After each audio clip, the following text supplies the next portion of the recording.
Hello YouTube, Yafish Taco here. How's everyone doing? Another beautiful day here on the Sandy River in Oregon. Another smelt dipping video. Well, I'm not here to dip smelt just yet because the Oregon Department of Fish and Wildlife has now announced an opening day for smelt.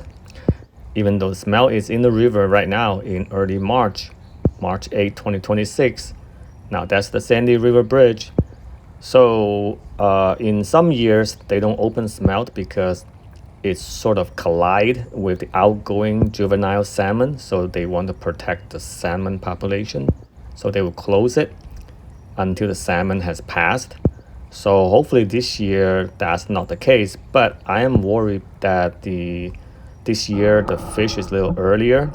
Last year was late March when they opened. So this year the fish came in the river early March, so I'm not sure what's the schedule for juvenile salmon that will go out.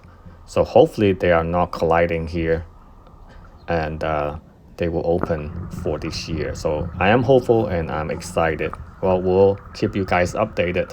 See you next time. Bye bye.